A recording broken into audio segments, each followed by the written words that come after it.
दज्जाल जहां अहले हक बाकी होंगे, रिब्स में छुपे हुए हर दज्जाल को बेनकाब करेंगे, क्योंकि अहले सुन्नत की रूह ही अफजलियत अबू बकर सिद्दीक। जो ये चाहता है कि आजकल कुछ लोग ये ड्रामाबाजियां करते हैं कि जनाब विलायत में फला शख्सियत का दर्जा अफजलियत का है और खिलाफत में अफजलियत का दर्जा फला है, तो हम उन दज्जाल रवा सदी के मानने वालों को कहना चाहते हैं कि ये औलिया का अकीदा नहीं, औलिया का इजमाई अकीदा ये है कि हजरत अबू बकर सिद्दीक महज खिलाफत में अफजल नहीं है, बल्कि विलायत और रूहानियत में भी अफजल है। इसकी मुकम्मल तहकीक अगर देखनी हो तो दलीलुल यकीन हुजूर शेखुल मशाइख इमामुल मुतकल्लिमीन सय्यदुना शेख अबुल हुसैन अहमद नूरी रहिमहुल्लाह ताला की किताब दलीलुल यकीन, जो प्रोग्रेस जो मकतबा है उसने शाया भी किया है, और हर सुन्नी के घर में वो किताब होनी चाहिए ताकि पीरान इज़ाम के लिबादे में छुपे हुए रावजियों की नकाब कुशाई हो सके। कि जो नाम तो पीरान इज़ाम की निस्बत कर लेते हैं, औलाद गौसे आजम होने का लेते हैं, औलाद सरकार मूसा काजिम होने का लेते हैं, यकीनन इनकी औलादें हमारे सरों की ताज हैं कि दो जहां में खादिमे आले रसूलुल्लाह कर हजरत आले रसूल मुक्तदा के वास्ते। लेकिन हम लिबादे में छुपे हुए साहबा के गुस्ताख और रावजियों को कबूल नहीं कर सकते, क्योंकि दीन ये बताता है कि अकीदा पहले है और खानदान बाद में। लिहाजा मैं सिर्फ इख्तिसारन सिर्फ इशारतन बात कर रहा हूं कि दलीलुल यकीन नामी ये किताब हर सुन्नी घर में होनी चाहिए। आगे बढ़ जाना चाहता हूं मेरे दोस्तों बुजुर्गों, तवज्जो कीजिए। रसूल करीम सल्लल्लाहु अलैहि वसल्लम का फरमान क्या है?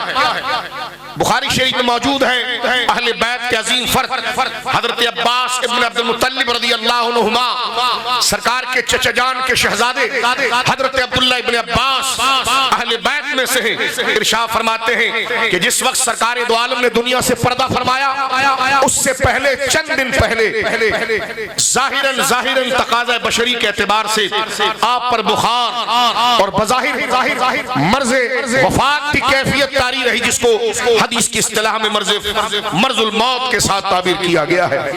यानी आप पर बज़ाहिर वो कैफियत आई तो हुजूर सैयद आलम की वो कैफियत कि आप पर बुखार बड़ा शदीद था। आपने सर पर मेरी माँ सैयदा आयशा पाक ने हुजूर के कहने पर सर में दर्द होने की वजह से कस के पट्टी बांधी हुई थी। हजरत अब्दुल्लाह इब्न अब्बास कहते हैं कि इस कैफियत में कि जहां पर रसूल करीम सल्लल्लाहु अलैहि वसल्लम को बुखार शदीद है और तकाज़ा बशरी के एतबार से बज़ाहिर जो बुखार है उसकी शिद्दत है, लेकिन उस माहौल के बावजूद सरकार ने फरमाया कि मैं मस्जिद में जाकर खुतबा देना चाहता हूँ। बुखारी शरीफ मौजूद है, हजरत अब्दुल्लाह इब्न अब्बास कहते हैं कि मर्ज़ वफात में हुजूर सैयद आलम ने यह खुतबा दिया। सरकार मस्जिद में तशरीफ लाए, मिंबर पर जलवगर हुए, अल्लाह की हमद को बयान किया, अल्लाह की सना को बयान किया। उसके बाद हुजूर सैयद आलम ने खुतबा पढ़ने के बाद ये जुमला इरशाद फरमाया कि लैसा मिनन नास हदुन अमन्ना अलैया मिन मालिही व नफ्सिही व फी रिवायत मिन नफ्सिही व मालिही मिन अबी बकर।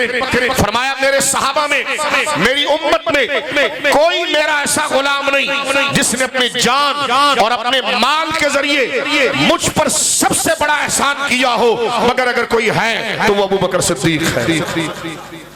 माल और जान ये तभी मोहब्बत होती है, बंदा माल और जान किसी के लिए नहीं देता, लेकिन हुजूर सैयद आलम ने ला युमिनु अहदुकुम हत्ता कुना हब्बा इलैहि मिन वालिदिही व वलदी व नासी अजमाइन का मिस्दाक बता दिया कि सच्ची मोहब्बत में अगर कोई कामिल है कि जिसने अपनी जान के जरिए अपने माल के जरिए, हुजूर फरमाते अमन्ना, मन्ना नहीं अमन्ना, मन्ना नहीं अमन्ना, सबसे ज्यादा जिसने मुझ पर एहसान किया है वो अबू बकर सिद्दीक है।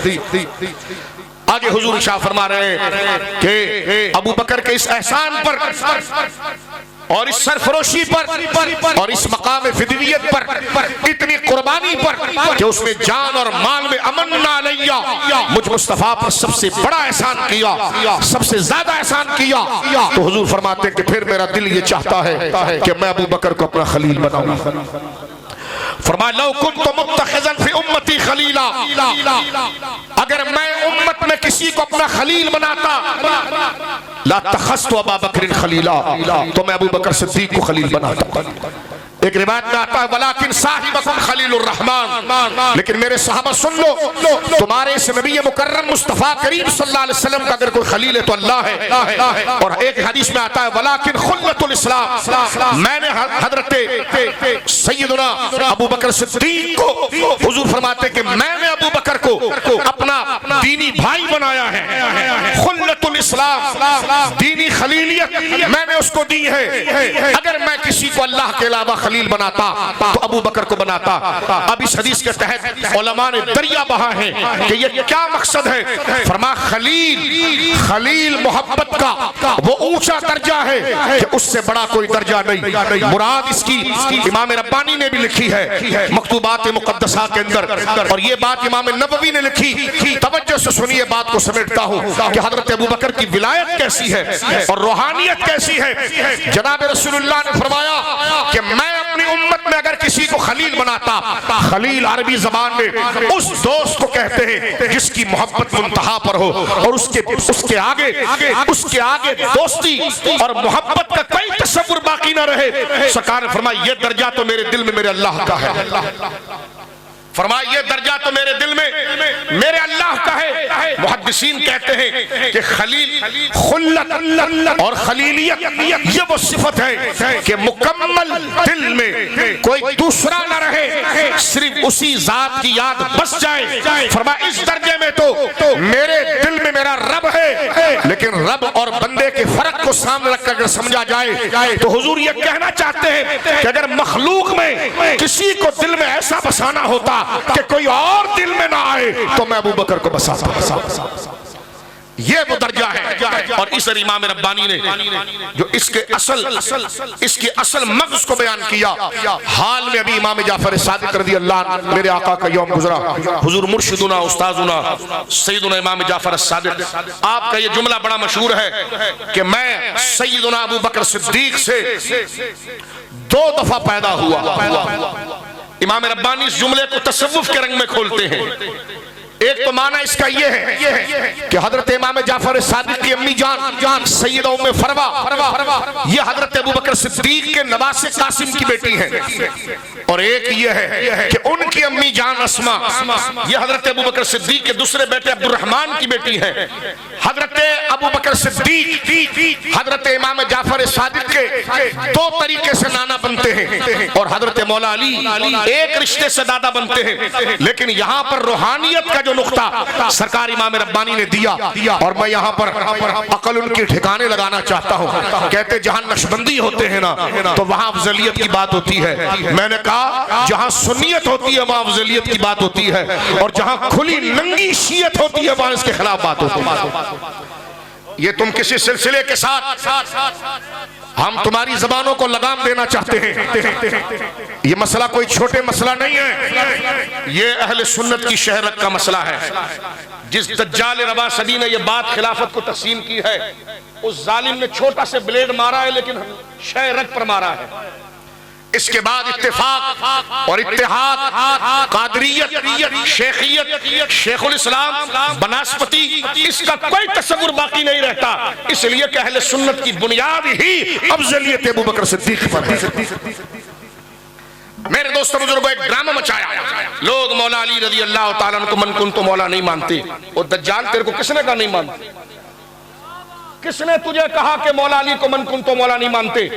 उस हदीस पाक का बहाना बनाकर कौलुल जलील लिख मारी और उसके मुकदमे में शियत को घुसेड़ दिया।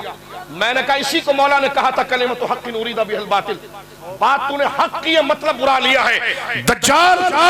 लेकिन अल्हम्दुलिल्लाह जहां अहले हक बाकी होंगे रिब्स में छुपे हुए हर दज्जाल को बेनकाब करेंगे, क्योंकि अहले सुन्नत की रूह ही अफजलियत अबू बकर सिद्दीक। तवज्जो से सुनिए, जिसके दिल में अभी भी उसकी मोहब्बत है, या तो वो मुदाहिन है, या तो वो मुदाहिन है, या माल का हरीस है, या उसको मसला समझ में नहीं आया।